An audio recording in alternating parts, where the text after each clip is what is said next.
So I'm switching off my video and we start.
Yes, Mr. Chaudhary, the session goes live Right. now.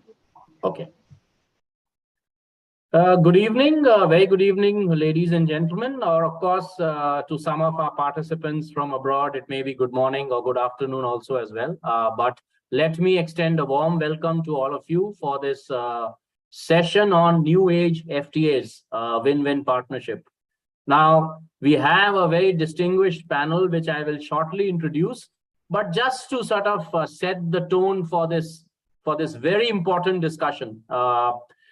We all know that the history of FTAs in India is about 2 decades old, and we started a bit late in business from about the early 2000s, first with a very modest SAFTA and Sri Lanka deal, which were really not comprehensive. They were really just with goods. Our first comprehensive FTA was with Singapore in 2005.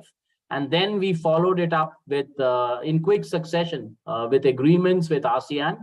ASEAN, of course, initially was only a goods agreement, and with Korea. And then the last of them for some time, 2011, we did Japan and Malaysia. And in 2013 odd, we did the services and investment part of the ASEAN deal, which of course still sort of, is really not has taken off in that sense. We were also engaged in, of course, the negotiations with EU, which many of you know got stalled somewhere in 2013. And sort of there were some attempts to sort of restart, but in right earnest, they have started again this year. And of course, there was the RCEP in between, which we all know. And then finally, we did decide that it was not in our interest to join the RCEP at that particular point of time when it was sort of being brought into effect. So that's been the history.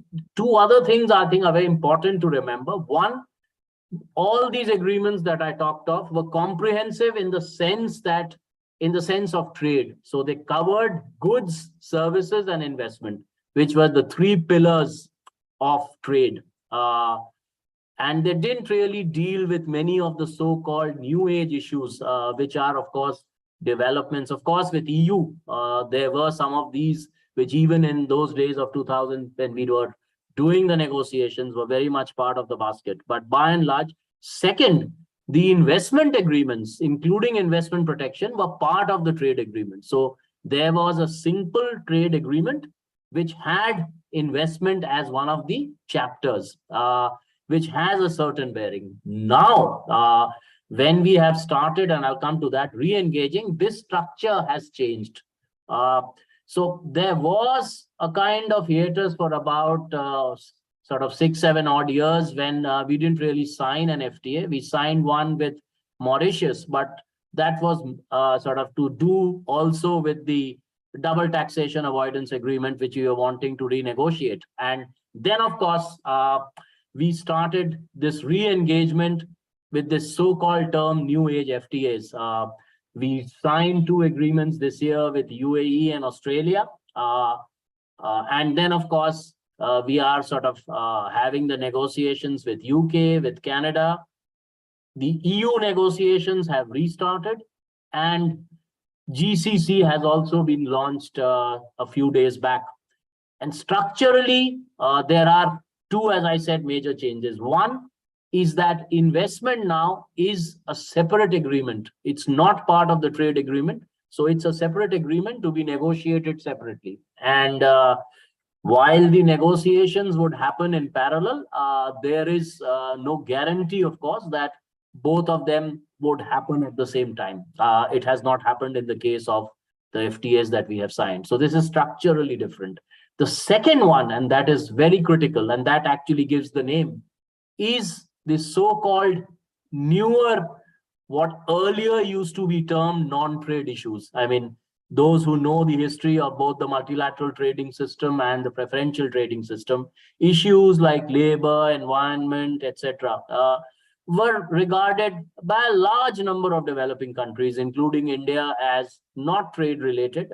They would actually be better negotiated in their relevant forums like the ILO and the UN climate sort of issues. But of the last, say, 3 or 4 years, the agreements, and this is not just between India and its trading partners, this is a trend that has overtaken the entire world, is the inclusion of these earlier non-trade issues, which are now becoming part of a larger cooperation agreement, including labor, environment, sustainable development, climate change, good governance issues, etc., digital trade, and so on. And in the agreement with UAE, sort of India has very much jumped into this with chapters on digital trade and government procurement, which hitherto had not been done. In Japan, there was just one page on government procurement, which was exchange of information.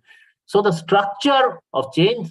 Third, the entire global scenario has changed now from the time that we have negotiated the earlier ones. And please remember that the earlier FTAs we negotiated were largely with countries which were manufacturing powers, whether it is ASEAN, whether it is Japan, whether it is Korea. Their strength lay in manufacturing. The FTAs that we are now either negotiated or in the process of negotiating, services form a very integral part of these economies. To take an example, the EU economy, 73% of their GDP comes from services. So therefore, the other parts of other than manufacturing, in terms at least of their importance to the other side, has changed. And this has again significant bearing on both the negotiating strategy and the negotiating dynamics. But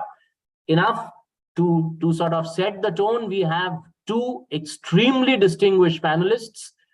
We have Dr. Arvind Panagaria, who actually requires no introduction, sir. You are a well-known trade economist, and he is, of course, professor of economics and the Jagdish Bhagwati Professor of Indian Political Economy at Columbia University. Many of you would remember that he was the first vice chairman of Niti Aayog, and concurrently also held the post of G20 Sherpa, which of course these days is in the news as the G20 presidency is with India. And Dr. Panagaria sort of certainly saw this through for a number of years. He has been a former chief economist of ADB, a prolific writer, and anybody sort of who has sort of wanting to read economics and international trade, I'm sure cannot but do but reading Dr. Arvind Panagaria's books. His latest ones are on free trade and prosperity and India Unlimited, etc. He's also been awarded the Padma Bhushan in March 2012. And then let me also welcome my old friend and colleague, Mr. BVR Subramaniam. Again, all of you know him. I think he was the Commerce Secretary till a few months back. He has had a very checkered career in the Indian Administrative Service. Again, he served with two prime ministers in the Prime Minister's office, both with Dr. Manmohan Singh and the current Prime Minister. He held a very important and strategic position of Chief Secretary of Jammu and Kashmir when the transition was going, and and earlier, of course, in the troubled state of Chhattisgarh, he was Principal Secretary Home, and he has been in some sense at the center, if I can say, of this re-engagement in FTA. So I'll start with you, Mr. Subramaniam, and maybe you could spend about around 12 minutes or so telling us about why this re-engagement the last 2 years after there was a certain hiatus. What were the domestic and international policy imperatives or scenario that led India to this kind of an approach, and also maybe something about this new approach itself. I mean, break the myth, Mr. Subramaniam, of what exactly does it mean. So the floor is yours, Mr. Subramaniam. Thank you, Samantha. Thank you for giving me this opportunity to speak at this CIA Global Economic Policy Summit. I think you hit the nail on the head. If there was any lay observer of the Indian trade scenario over the last 2 years, they would have noticed a perceptible change in our trade policy stance. I mean, I would call this a reset, and it was very, very obvious. From being completely, untouchable, FTAs, regional trade agreements were something which the government wouldn't even look at. The government has changed to a position where we are simultaneously negotiating half a dozen FTAs, have concluded 2, new ones are being added onto the negotiating table frequently. So I think it's a question that would actually bother anyone. What is so dramatic that has happened that has led to this particular change? So I think it's important to step back and look at the landscape all around us. The first thing you see is a mushrooming of FTAs over the last 15 years or so. FTAs were a phenomenon which were either, between developing countries or developing countries and a few developed countries. But as a general policy, the whole world leaned on the multilateral trading system to deliver trade liberalization. At some point, I think a general feeling for very different reasons. I think the developed world was getting unhappy with the WTO for not delivering further liberalization in other areas of interest to them, be it services, be it elsewhere. I think the developed world was feeling that the WTO was not delivering on agriculture and a couple of other issues or movement of labor. So I think there was a kind of disenchantment which led to a spurt in FTAs around the world. I mean, think of countries like EU. I mean, they were the biggest pillars of the multilateral system. They've gone around signing FTAs around the world. The United States, I mean, forget the small 4-year hiatus in the Trump era. They were off into negotiating FTAs with EU, the TPP in the Pacific. So all the big countries which earlier kept away from FTAs were jumping into the bandwagon. And so that's something which should be a sign of, for us to be alert, to be concerned and see why is this trend happening. If you look at India itself from an external perspective, one of the things that strikes, and I think that's where the analysis began, that Indian trade or exports, if you look at it, particularly merchandise exports, they have been static for about a decade or so. From about 2011, 12 to 2021, they were static, and static in nominal terms. So if you actually look at it in real terms, probably exports as a share of the Indian economy or the GDP were actually falling. So was it that India was disengaging from the world? Were you missing the bus? Agreed that the 2010 to 2020 was not a boom period for global trade. But given the general trading patterns, India deserved a larger share. It seemed to be shrinking and was becoming inward looking. So I think that was one of the things that struck. The second is you wanted to engage, you wanted to drive growth through exports. If you look at economic growth, I mean, there can be 3-4 sources of growth. I mean, you have consumer demand, you have investment demand, you have government demand, and the fourth source of growth is export demand.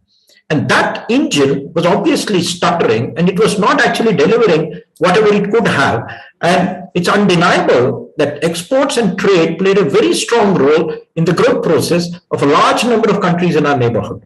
And not small ones, big ones like China, etc. So I think when one looked at all this, our own trade performance, flat exports, declining real trend, the growth in RTAs and FTAs around the world, the need to use exports as an engine of growth, I think there was a felt need that we need to actually rebalance our approach to trade. And the other point which you said, I think the earlier generation of FTAs were largely with manufacturing countries. Many of them have actually pretty identical economies to us as far as exports or at least future growth interests are concerned. So you actually ended up signing FTAs with competing economies rather than complementary economies. Now you're going to compete on some areas, there's no doubt about it. But the early harvest agreement of Thailand, I think, is often quoted as one of the worst examples of an FTA. We went, signed an FTA, which destroyed our television industry, and we've never completed a full FTA with Thailand. The early harvest remained as it is. And actually, that's one of the dangers of early harvest. We sometimes get excited about early harvest, and early harvest cuts both ways. You may think that you're being smart, but the other guy on the table is also equally smart. And if he's smarter cookie than you are actually finished. So I think it's important that we learn the lessons. We saw where the world was going. We also saw another trend. The trend was about deeper and deeper integration. And again, India seemed to be a loner. The developed world, which was not getting other issues onto the WTO table. You mentioned some of them: labor, environment, digital trade. It goes far beyond that. It's transparency, anti-corruption, gender, MSMEs. A whole host of things. Since they were not getting it onto the table at the WTO, they were doing it bilaterally, either through FTAs or RTAs. And other developing countries, for access to their markets, were actually signing on to these FTAs. And mind you, you may think that the developed countries have actually low tariffs. Their average tariffs may be low, but there will be spikes. Even if average tariffs are low, even if an individual product of export interest has a 5% tariff, exports have very, very thinly, very thin margins. The profit margins can be only 3-4%. A 5% tariff is actually enough to kill off your market, for which countries like Vietnam and others were willing to sign into FTAs with developed countries. So when you look at all that, and some examples are stark. India and Bangladesh. Bangladesh was about 1/5 of ours in garment exports 20 years ago. They're 3 or 4 times our size in garment exports. Take Vietnam. India and Vietnam had roughly the same amount of leather exports about 6-7 years ago. We have doubled in these 6 years. They've grown 10 times. The question is, we're getting happy with our growth without seeing that the neighbor is actually running faster than us. The question is, it's not some big country beating us. It's the smaller ones like our own neighborhood which is beating us at this game. And there's something which is wrong. Among the things which we analyzed and found, there are multiple issues to be corrected. And I'll dwell on that in a minute, because a lot of sessions in the last 2 days have probably addressed that. We felt that FTAs were one of the puzzles which we need to solve as a part of a larger game. Another stark thing that came out of our analysis was global value chains. India is an insignificant part of global value chains. 70% of world trade is actually happening within GVCs. The old-fashioned models of trade that I make X and you make Y and we exchange it doesn't exist. I make X, I give it to B, B makes Y, adds on to it, sends X plus Y to C, C adds X plus Y plus Z, sells something else somewhere. So in this chain, the old-fashioned trade models were missing, and FTAs were actually enabling GVCs to function more smoothly. And that was another reason why FTAs expanded purely from tariffs into non-tariff areas, because you will gradually see as we speak, as we go along the day, that non-tariff issues become bigger problems than tariff issues in actually facilitating trade. And given this position, I think there was a gradual realization that India sitting in splendid isolation after we walked out of RCEP may not be the best thing for the economy in the near term or the medium term. So there was a need to re-engage. The re-engagement was done on the basis of careful analysis. So what did we go off on? We started off on engaging with developed countries, UK, Canada, you mentioned EU, we've signed one with Australia, and very big close trading partners like UAE. We're also looking at Israel for strategic reasons. So there are many such elements which were falling into place. And then we realized that these are complementary economies. things were happening on their end also. There's been also a reset in thinking in those countries. And this largely to do with both geopolitics. I mean, Brexit brought UK closer to us. What's happening in Europe currently, the Ukraine crisis, is bringing EU closer to us. So, it's not that flexibility is being shown only on one side. Flexibility is being shown on both sides. Here, I'll take a minute. The new FTAs, as you mentioned, the new age FTAs or FTA 2.0, they are actually very interesting. It's almost like, they're 1,000 pages thick. It's almost like, taking two constitutions and merging them. You're actually integrating the economies very, very deeply. And I think it's a very well understood now that behind the border issues, the traditional position of India should not be brought into trade. Behind the border issues are becoming more relevant to trade than typical trade issues like tariffs and other things. So I think the new FTAs, take the India-UK FTA, it's got about 26 chapters, and I mentioned some of them. And mind you, it's not very difficult to negotiate that, because if you look at it fundamentally, we have pretty liberal positions, both in law as well as constitution. So it's very easy if you have a slightly open mind. And the hope is that India does more of these FTAs, it'll be good. Now, I'll just conclude with two small points. There were a lot of interesting sessions in the morning. The point here is the FTAs are enablers. It'll open up markets. It'll change a lot of your economic structures, the way your policies work in the country. But the question is that enough? What does it mean for Indian industry? Firstly, there was a lot of sessions in the morning, taking Indian companies global. That was yesterday. There was one on tax policy. That's a very big pain point for most people as far as trade with India is concerned. The disruptions that are happening globally, be it climate, be it inflation and recession, or be it the Ukraine crisis or the geopolitics of that. There was a session on reforms. There was a session on center-state partnerships. And there was a session, I think, on future of globalization.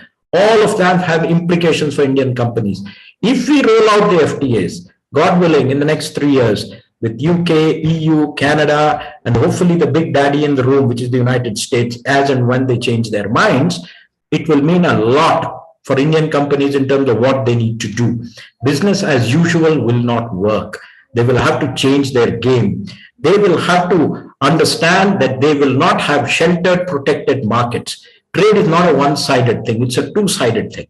And let me tell you, we should have faith in Indian companies. They're world-class. Our auto component industry, they're happy with zero tariffs. Our two-wheeler industry, it's world-class. It's among the biggest in the world, and they're not afraid of anybody. The bottom end of our cars, small, compact cars, we're globally competitive. If A can do it, I think the rest of the Indian industry can do it. They should have a global mindset. They should improve competitiveness. They should focus on cost, quality, customer orientation. They should get out of the incentive-driven exports. There's far more to be made in markets by selling good stuff and customers paying better to them. They should go for scale, strong linkages, become part of GVCs, and cut out dependency on government. And on the government side, a lot has to be done. I won't go into detail, but I'll only summarize it in one sentence. I think the government's job in trade is to remove pain points, A, and B, promote trade aggressively. There's a lot of information asymmetry for MSMEs. They don't know what to sell where. I think the Japanese, their big trading firms, help small industry a lot. I think we need to work towards promoting our MSMEs in trade dramatically, in opening new markets, new products, and source them from different regions. Trade in India has not touched interior India. You go to Kerala, you go to Karnataka, you go to Maharashtra, Gujarat, or the East Coast, Tamil Nadu, Andhra, Odisha. You have a different mindset there. You go around central India, northern India, people are crying, how do I export? It's such a fundamental question. So I think we need to deepen the reach of trade domestically. We should open markets externally. I think that's the role of the government. And as long as it does that, I think we can move away from a lot of our traditional trade policy issues. Thank you. Thanks a lot, Mr. Subramaniam. You have sort of clearly laid out what went behind this changed kind of mindset. And so I won't dwell on it, but now I will request Dr. Panagaria to sort of also look at this broader question of where do these FTAs or this new FTA strategy fit into the overall geopolitical scenario, the change circumstances, whether due to COVID, the China +1 policy, the uncertainties with Ukraine, all that. And of course, the issues relating to climate change and so on.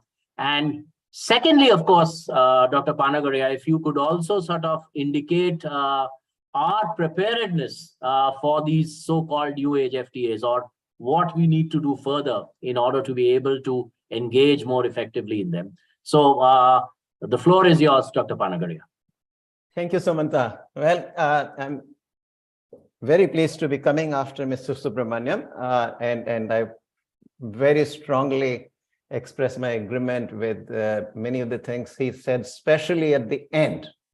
I think that is the spirit with which we need to go into these negotiations, that we want to be an open economy, we want to engage with the rest of the world, and that, you know, we are ready for it. Having said that, I have to first step back a little bit, that these are new age agreements, but let's not forget that the old principles still apply. And one of the old principles really is that, you know, while you want to liberalize with your trading partners, you don't want to be overly protectionist with respect to those who are outside of those agreements. When free trade agreements are signed with outside protection being very high, effectively you are increasing protection, not reducing protection. That is a lesson coming all the way back from Jacob Weiner in a 1950 book, where the analysis of the FTAs first began. And I think that principle still is a very robust one. So I think we simultaneously need to be aware that we need to liberalize our external tariffs. Unfortunately, we have raised them in recent years. We need to take a second look at it. This was, in my kind of reading, this was motivated by the GST revenues falling in around, soon after the GST was introduced. So 2018-19 saw some 40% of the tariff lines rising up. And there was a clear statement by the finance minister in the budget speech saying that, you know, he was changing a long-standing policy of about 2 decades, and rather than lower, he is raising these tariffs. So I think we need to revisit that. That's very important if we are going to really maximize the benefits of these new agreements. Second, there is no doubt that these are very different agreements, and particularly in 2 dimensions. One is the fact that they are more comprehensive, and so therefore they actually are going into a lot of behind the border issues. In the past ones, we generally kind of stayed away from going on behind the border issues. I have sort of mixed feelings on that. I've written on it in the past. But I think given the fact that we simply have moved away from liberalization for such a long time, even if I have a few reservations with respect to some of the issues that are there, which are part of this these comprehensive agreements, I think we need to move on. Trade liberalization and market access are really extremely important. So we do need to do that. Third, I think point at the outset, in negotiating these FTAs, one thing we always forget is the consumer. Benefits to the consumer from lower prices have to be taken into account. And I want to go back here, you know, to even the example that Mr. Subramaniam gave of the Indian television industry being destroyed. You know, I haven't studied it, but one has to look back, you know, that maybe that brought a lot of gains to the consumer. You know, if our own domestic television industry, which had grown behind very high trade barriers, was very inefficient and perhaps giving us substandard televisions, you know, then it is as well that they face the competition. I do not know. I have not studied the question, but certainly, you know, that's an issue that always ought to be kept in mind, that consumer is important, you know. Unfortunately, in the political process, in the negotiating process, consumer gets no hearing, but an economist's job is to actually come back and emphasize that importance. In a way, we trade economists see ourselves as the representatives of the consumers. So that also, I think, is something that ought to be kept in mind. Consumer interest is extremely important. I'm very glad, we have changed our stance on this. We feared these liberalization. We feared agreements with the countries. Even I think, we evaluated our past FTAs with which were really very small FTAs, nothing Sri Lanka one or the one with ASEAN. And we took the view, I think these were studies that probably came from older bureaucrats who said that, somehow we had been hurt by these agreements. That's not my reading at all, actually, because you simply can't look at these absolute level of trade deficit, bilateral trade deficit, and assess the benefits based on that. Our trade was expanding very rapidly during these years, and just the expansion of trade, it's a scaling up. Everything gets scaled up. So even in absolute terms, the trade deficit might get scaled up too. But in any case, trade deficit is bilateral trade deficit is no indicator of the welfare effect of these agreements.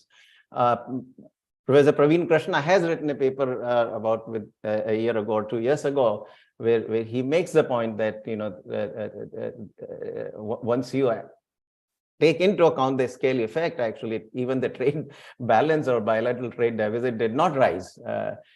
So again, this is just to set the context correctly.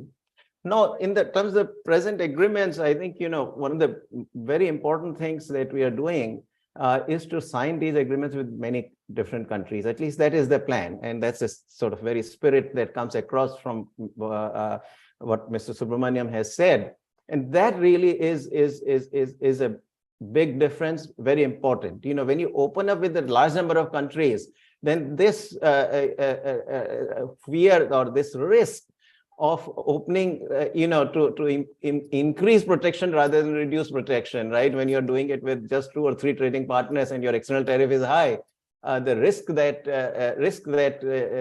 what Jacob Weiner called trade diversion tends to be high, and so that you are able to avoid if you do it. And this is why I personally think that it is very important for India to sign the agreement with the European Union.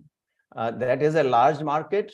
And we need to really be open to this, open with respect to this large market. We should not fear competition. It is entirely possible that just as we would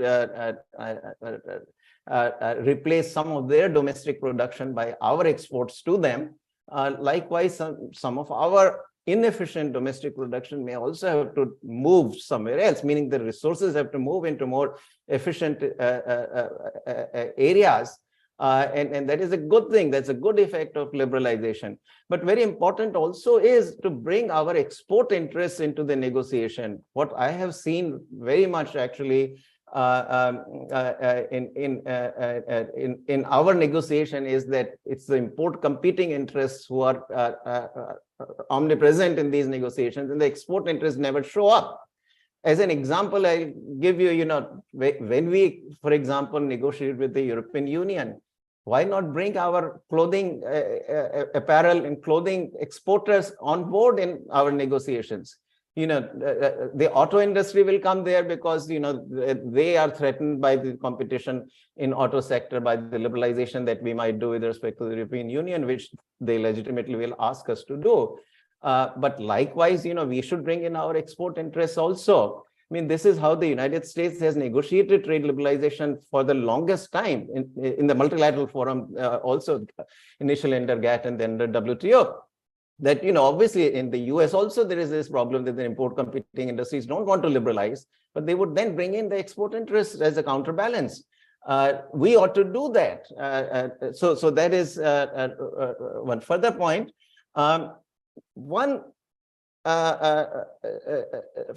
point which I want to further elaborate and echo that Mr. Subramaniam already made.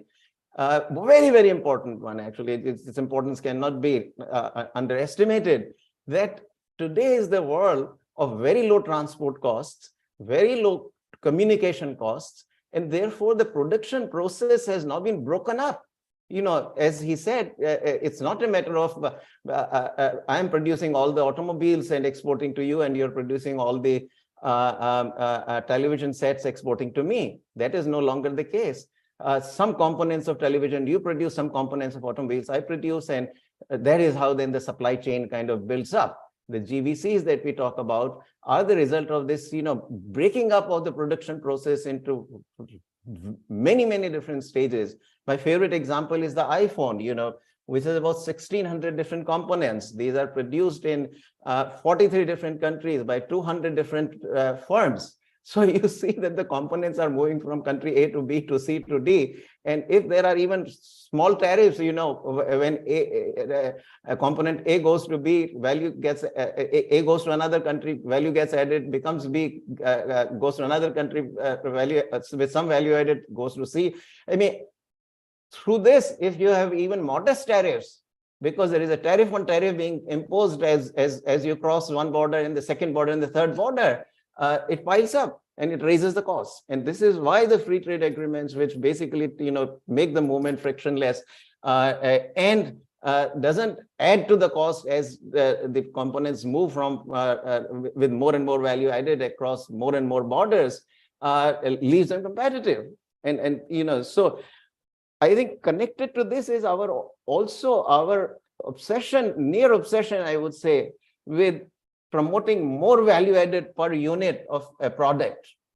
What you want to do is have more total value added in the country. It doesn't matter whether you are adding the value to the same product or you are, spreading so that, you take maybe 2 components, 3 components, but you supply the entire global market in those 3 or 4 components because you are so good, so competitive at it.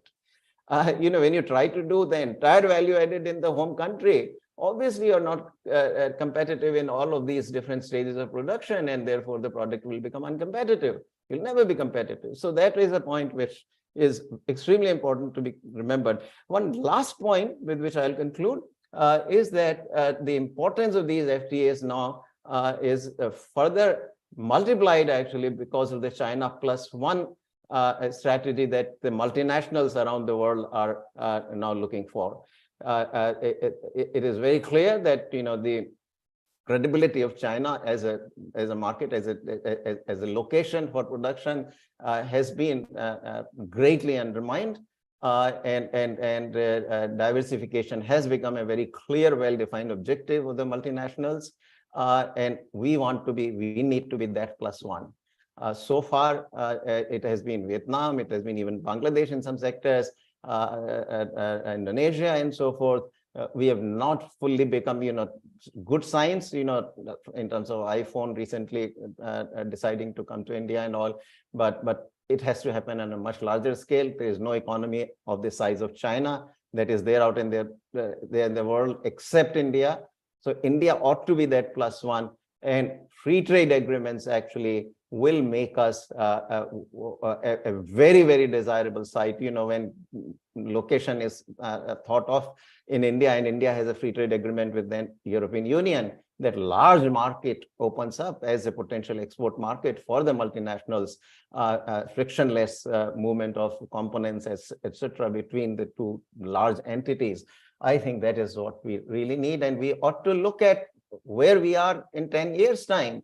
In 10 years' time, we are going to be the 3rd largest economy. We are going to be close to about $5-6 trillion, about $6 trillion economy. I think with that kind of size, having a free trade agreement with the European Union, possibly I also would suggest actually that we look at this other agreement that has existed, the CPTPP, the Comprehensive and Progressive Trans-Pacific Partnership.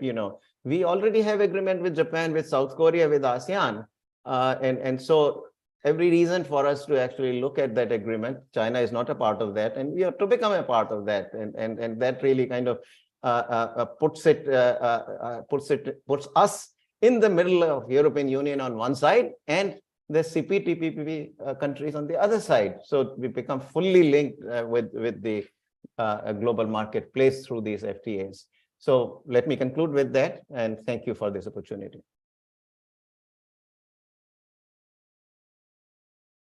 Thank you very much, Dr. Panagaria, for giving us that very broad sweep of issues that that one needs to consider, and particularly 2 points to which I'll come back. One is, of course, the issue of MFN, the MFN liberalization that we should not forget. And second, I think very important is the export interest, which of course is something that Indian industry is hearing you, and this obviously needs to be better articulated, and not just in goods, particularly so also in services. But if I can come back to 2 points first, Mr. Subramaniam. One is, and this to some extent I'm being a devil's advocate, there is a view that these so-called newer age issues, you take it labor, environment, and many of these others have in the past and still be used as protectionist devices. And they sort of, in some sense, try to neutralize your own comparative advantage because of lower wages, because of the development paradigms, you may not be able to meet the same standards. You know, many of these actually aim at regulatory coherence. That is behind the border coherence of all these issues. So will these new agreements with all these kind of issues in some way compromise our comparative advantage? That is one. And second, in order to better take advantage of these FTAs, what kind of alignment of trade and industrial policy do you really envisage, and what more requires to be done? So briefly, Mr. Subramaniam, if you can touch on these two issues. Thank you, Sumanta. Firstly, I think these new age issues or the non-trade or behind the border issues, I think it was probably a bit old-fashioned now to think that trade is separate from all these other issues. Obviously, standards, I mean, even in trade, you have these SPS and TBT chapters and measures, etc. So to think that they're protectionist is one way of looking at it. I mean, every product, every service that's delivered or sold in a country has to meet certain standards. You may like them, you may not like them. But the point is, even you have your own standards. Absence or having low standards in your case, it does not mean the other country doesn't have a right to maintain its own standards. And you want to sell them something, you need to anyway do that. I mean, every exported product of ours, take agri or anything else, meets the other country's standards. And that you have huge testing laboratories under the Export Inspection Council, etc., which actually test things to meet the other country's standards. So when you're actually selling products, you are meeting these standards. So in a way, signing these agreements doesn't really compromise. And what are you signing in this agreement? In fact, it's very, very simple. What we are saying is we'll implement what we have signed up in those areas in the respective forums, which, I mean, it's there in your law. So saying that, okay, I have done and signed up to an ILO convention and I will implement that convention in my country, which I have signed up to, is normal and it's expected. And by the way, people can actually drag governments to court for not implementing whatever they've signed up to. So the point is, we're not trading terribly new ground. The second part is, the WTO, this was our stance. Because the WTO was not delivering on multiple fronts, we also took a stance there. Nobody's asked us to sign up for an FTA. We are the ones who are going and saying we'll do it. The other side, they have a word for it. They call it weaponization of trade.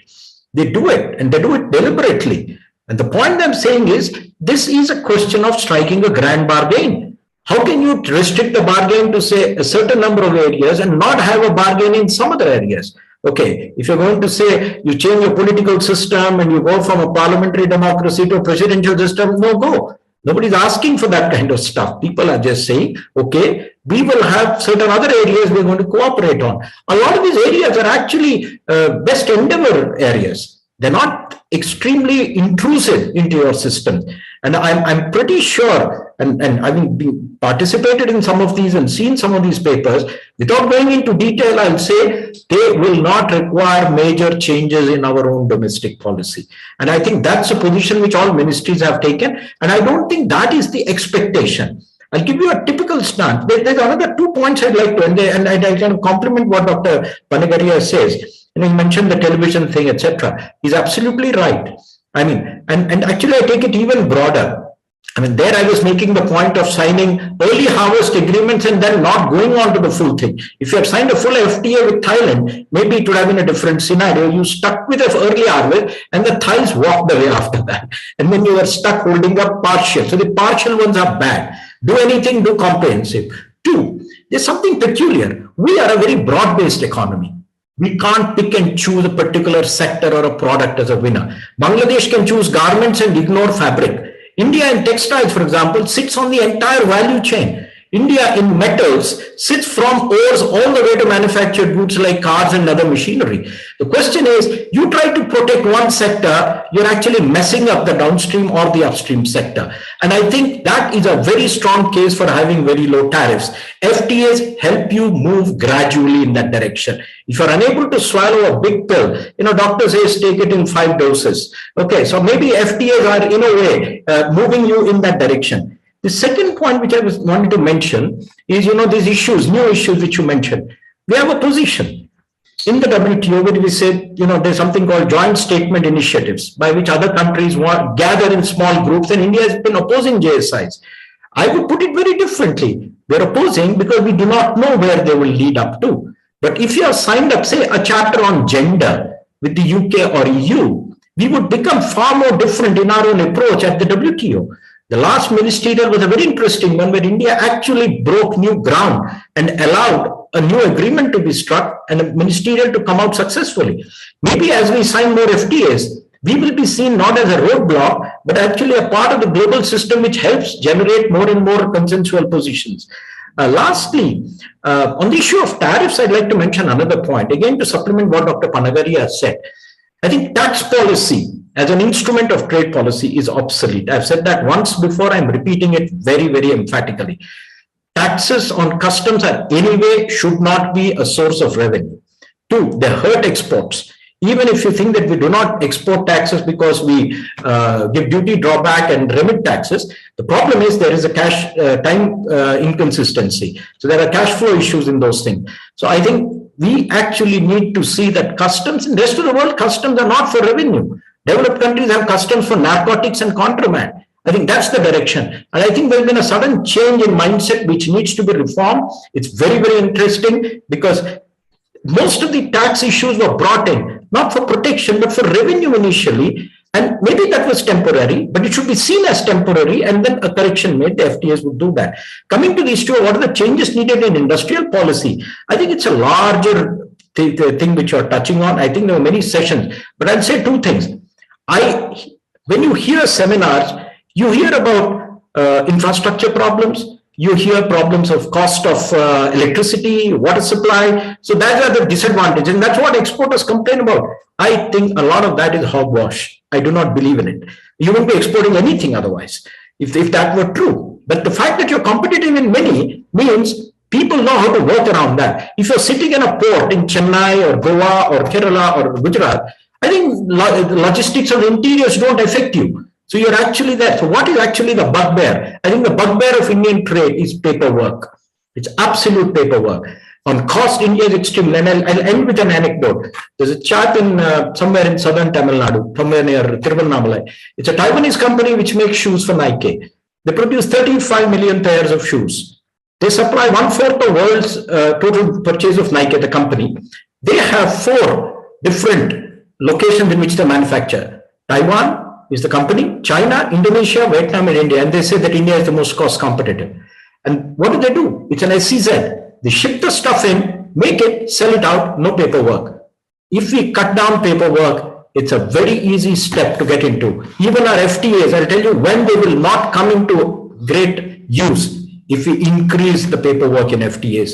The cost of filing the papers for getting the benefit of the FTA, if they exceed the tariff benefits you're getting, the FTA is a no-brainer. It won't take off. Keep it simple. Trust the businessman. Trust that they will do. A lot of our laws, a lot of our policies are framed for a culprit, for a crook. They're not framed with an honest man in mind. Thank you. Thanks, Mr. Subramaniam. If I can now turn to Dr. Panagaria.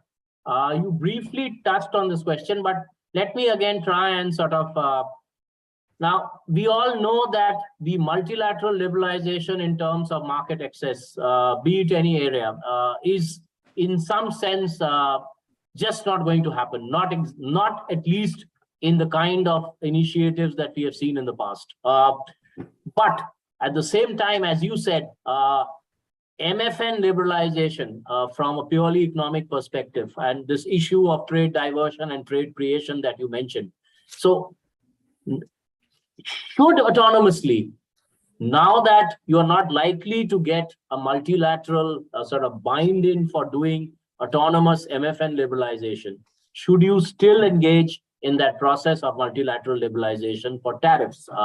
Second, many of these issues in the WTO, as Subramaniam said, one view, of course, is that you take a leaf out in the FTAs, you try them out in some FTAs, and then sort of move on to the multilateral process. But the reverse may equally be true, that in a multilateral system with 165 countries with varying levels of development, the outcomes that are there, the chances are that they would be actually modest. And so if you have a modest multilateral outcome, it might actually increase your leverage in these FTAs that you're planning to sign. So if you could touch on these 2 points, Dr. Panagaria.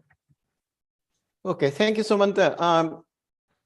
Very quickly, again, want to express agreement with a lot of fantastic things that Mr. Subramaniam said in his intervention. Just to complement there, one thing we are now doing is to sign these agreements with the developed countries. The only developed country FTA we had done in the past was Japan, with whom we trade very little actually. So that didn't amount to a whole lot. But the fact that we are doing these with developed countries means that they have to be under Article 24, which requires substantially all products to be covered by the FTA. And that, I think, is a very good thing. And that takes care of the problem we ended up with in Thailand. So I agree there. Also, I think you had raised the issue with me, which I forgot to cover, geopolitical. Geopolitically, clearly, these FTAs are very much complementary to where we stand, because there is a lot of geopolitical argument that has been made that we need to move away in terms of our trade also from China. And these FTAs will help us do that. And so there I want to actually come back to both the European Union FTA as well as this CPTPP, joining CPTPP. Both of those will help us geopolitically also move in the direction in which we actually want to move. So that's just 2 things that I wanted to add. Now to your questions. First of all, should we, engagement in multilateral, by that, I personally simply think that, look, the trade liberalization, conventional trade liberalization currently in the multilateral institution is almost not on the agenda. And in any case, our own tariffs, external tariffs, the statutory MFN tariffs as we apply them, are excessively high. You can look at all the comparative numbers and all, and we really stand out in terms of our tariffs being much higher among the countries that matter. We actually have one of the highest tariffs and other barriers. So I think we need to do it unilaterally on our own, on a non-discriminatory basis, on an MFN basis. I think that's something we ought to do. As I understood Mr. Subramaniam's point on about engaging, it is like getting your feet wet and then going deeper into the river or ocean, so to say. And what I heard him say is that, look, some of the things that we are doing in the FTAs will give us a sense of what these amount to and all. And I think it will strengthen us then when we go into the multilateral trade negotiations. There is absolutely no doubt that conventionally we have had this horrible image of being obstructionist in these trade negotiations. Part of it, I think, is tactical. because we were the ones who provided the counterweight to the negotiating positions of the developed countries for a long time. They found it convenient to label us as the obstructionist country, but there is an element of truth in it as well. And I think, you know, what happened at the last ministerial act was very refreshing, that we were actually seen as the key country which helped break the ice and brought the countries around to an agreement. Just as I think we have earned some similar reputation, quite unusually once again, in the recent G20 at Bali. So I think that's a good development, and that is what we want to be, right? We want to be part of the global system. If we want to be a player in the global system, then we have to be a part of it. We should be a part of it, and we are now at a stage, actually, you know, and particularly when I see also where we will be in 10 years' time, I think it is time for us to engage, to play on the global stage, and part of it is simply taking a more positive approach at the WTO as well. And so he's absolutely right that, look, you know, if we, for example, in things like digital trade, etc., get our feet wet in the negotiations with the European Union or with the UK, that will then allow us to see where we want to go at the multilateral negotiations also, which is where a lot of this digital trade, etc., are being considered. Well, thank you, Dr. Panagaria. I think we are running out of time. We have a couple of questions, but I'll combine what we said. There was this question about the alignment of trade and industrial policy, but let me turn it around a bit. We all know that export subsidies of the kind that we have been giving, we have, in fact, we don't meet the requirements that are there under the ASCM agreement. We've sort of graduated out in terms of our per capita income levels, and therefore we are not in a position to give these export subsidies if we were to comply. Second, we have lost a dispute with the US. Of course, the appellate body does not exist, so it stays there, but most of the schemes that we were managing in the foreign trade policy have been declared as inconsistent with the WTO agreements. Now, given both these scenarios, one, of course, is we move away from export subsidies to production subsidies, which is the conventional wisdom, where, of course, the export link, which is the one which hits both the trims and the GATT, goes away. But since we are now entering, or we will be entering into a new trade policy, very briefly in a couple of minutes, Mr. Subramaniam, how do you really tackle this particular issue? Because Indian industry does look for some kind of support, but obviously the kind of support that you give, the nature of it has been changing and will change, because you will not be able to continue and perhaps should not continue with some of these export subsidies. Mr. Subramaniam. Okay. I think the impact of the kind of incentives that we have given are very easily studied. People can do research on that, and they'll actually come out with a very easy conclusion. You know, they have not paid off, and that's reality. You have actually created a very dependent rent-seeking class, which actually lives off the incentives. So I think it's important to move away from that. You can structure some tax remissions and all, that's okay. I think the larger issue here is government to create a facilitative environment. For exports, I'll tell you, it's a very simple thing. If you cannot resolve your paperwork issues overnight, why can't you actually change your SCZ system into a larger ecosystem where you have a couple of thousand hectares, which are custom bonded manufacturing zones? There's just one little thing which is not allowing this to take off. If you manufacture something in an SCZ, you can't sell it back in the country by only paying duty on the imports. The value addition in the SCZ is taxed if you sell it back in India as an imported product. I mean, do you want jobs or did you want jobs? The simple. Bangladesh said we wanted jobs, so the SCZs took off.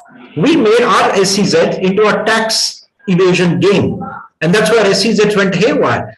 creating large industrial enclaves, which are custom bonded, where you manufacture with two faces, one for the external world with zero taxes and zero paperwork. Of course, keep your environmental laws in place, pollution, etc. And one face for domestic, where you pay taxes only on your inputs, which are imported and nothing else.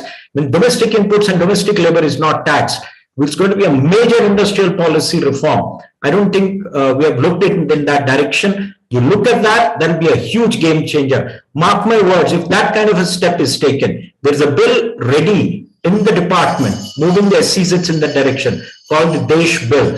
If that is taken, with whatever modifications to generate consensus is done, half the states in the country will convert their existing industrial estates into this new SEZ 2.0. Because the only reason, take Samsung or take Hyundai, if they manufacture stuff in India, they're manufacturing it for the domestic market. And if they want to export, they bring in stuff, pay duties, and claim a duty drawback when they export, or they take advance authorization. Why all this paperwork? If you actually allow them to have custom bonded manufacturing in large zones, that's where the units will come up. You sell in India, pay duty on the imported stuff, sell outside India, no duties. It's a very simple industrial policy step. It's a common ministry end of the day. And if the government looks at it in that, with that viewpoint, that's how actually China, Taiwan, the original creator of this concept, actually grew. It's a major industrial policy step. Thanks. Thank you, Mr. Subramaniam. Dr. Panagaria, very quickly, we are running out of time. We have 2 minutes, but two things that you think we still need to do in order to get this absolutely right, apart from what all you've said. Two major issues maybe, or which you think will better get us to better utilize the opportunities. At the end of the day, as Subramaniam said, these are enablers. We have to take use of these opportunities, and the conventional wisdom is that we have not really been able to do that kind of sort of thing. We've sort of seen the import side of it. We've not seen the export side of it as much. So Dr. Panagaria, you have the last word. Okay, so one is very much what Mr. Subramaniam said, and I would actually pitch for even larger areas. You know, I've advocated these something equivalent of the coastal employment zones. Basically, the same idea that you no paperwork and smooth out all the laws, land flexibility with respect to land laws, flexibility with respect to labor laws, everything within that zone. And of course, most importantly, the no paperwork for the goods moving in and out of the zone. So that's one. It's all part of trade facilitation, but done in a particular way so that it's very effective. I'm told actually that this is how even at one time, in the 90s when the IT industry took off, this is the kind of model we had followed with respect to that trade. And without it, it wouldn't have happened, is what I'm told.